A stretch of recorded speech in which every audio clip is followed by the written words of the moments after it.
কমলাসাগর বিধানসভা নিবিসিং খবজাক পাণ্ডবপুর আমজাইও হংসরাজ সোহাগমণি জগন্নাথ মঠ শিকক বাই মানি খবজাখা কুবরি সালহাইনো আশ্রম নি শিবানন্দ মহারাজ আশ্রম সারিগ সাতরাই সগৈ তংমানি শেপনাই আশ্রম মহারাজ নি থুমানি থাইনি উগ্লবনি দগা সবাই বিশ্বং হাবৈ আলমারিনি লকার সবাই 9 বড়ি রাং চাক নখবৈ 2 লাখ রাং খবৈ রাখা শিকক বদল রিপোর্ট নর্থ ইস্ট ত্রিপুরা পাতলা করে গেছে সোনাটা লয়ে গেছে সোনাটা আগে চুরাই না আসলো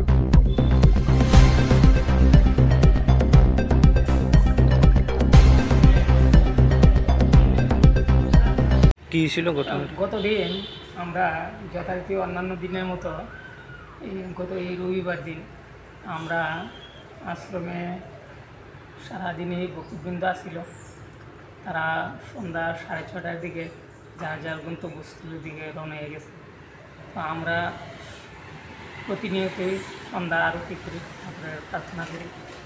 তো আমরা সন্ধ্যা আরতি করার সময় ঘরের দরজাগুলি আমরা বন্ধ করি, করে সামনের যে দরজা আছে সেটাকে লক করি, কারণ আশ্রমের মধ্যে ভক্তবৃন্দ কম, আমরা 2 জন আছি, আশ্রমের পরিধিটা বেশ বড়। তো আমরা আরতি করতে আসার পরে আমরা আরতি করতে আরম্ভ করলাম। কয়টার থেকে শুরু করছিলেন?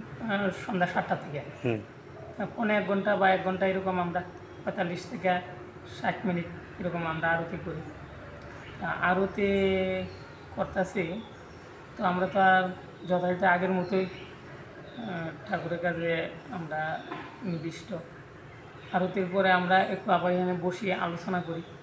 আরতি যথারীতি শেষ হওয়ার পরে 8টার দিকে আমরা একটু কথাবার্তা কইলাম, হওয়ার পরে আমরা ইয়েতে গেলাম,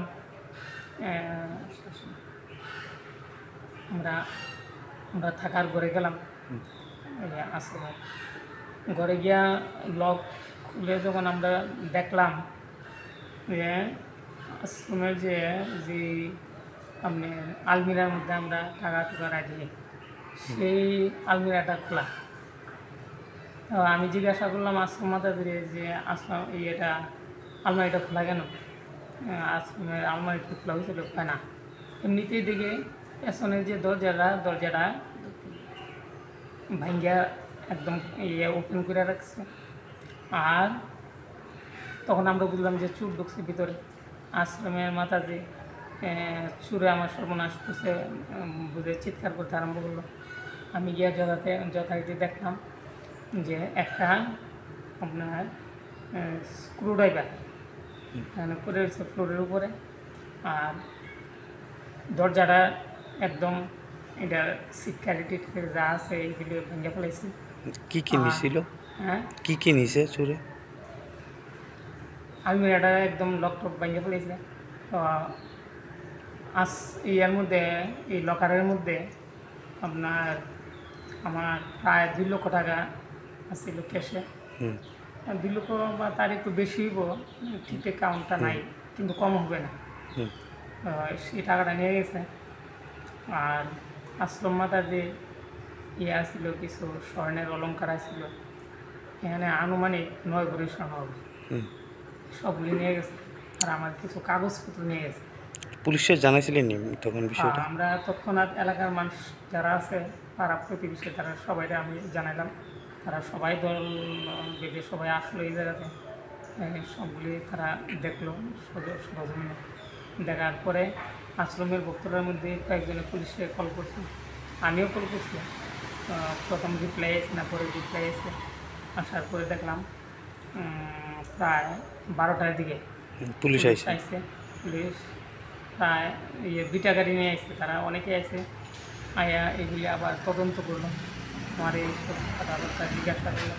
করার পরে প্রায় 2:30টা নাগাদ তারা আশ্রম প্রাঙ্গণ ত্যাগ করে তারা গন্তব্যস্থলে দিয়ে গেছে। এই আশ্রমটার নাম কি? আশ্রমের নাম শ্রীমৎ স্বামী হংসরাজ সোহাগমণি যোগানন্দ মঠ। কত বছর এই আশ্রমটা স্থাপিত হয়েছে? 2011 থেকে এটা উদ্বোধনী কাজ, আর এখন পর্যন্ত কাজ চলতেছে। আর কাজ চলতে এই বর্তমান পরিস্থিতিতে এসে দাঁড়াই। এই আশ্রমটা কোন এলাকাতে আছে? এটা পাণ্ডবপুরে আছে, পাণ্ডবপুর গ্রামে। এই ঘটনা নিয়ে আপনি এখন কি চান? এই ঘটনা তো আমরা তো ঠিক ঠিক জানি না কে কাজটা করছে, তবে প্রশাসনের কাছে আশ্রমের পক্ষ থেকে আমার একটা বিশেষ অনুরোধ, প্রশাসন যাতে এই প্রকৃত দোষীগুলিরে চোরগুলিরে ধরে উপযুক্ত ব্যবস্থা নেয়। এবং আপনি কি আশ্রমের মহারাজ? আমি আশ্রমের মহারাজ। আপনার নাম? আমার নাম স্বামী সত্য শিবানন্দ মহারাজ।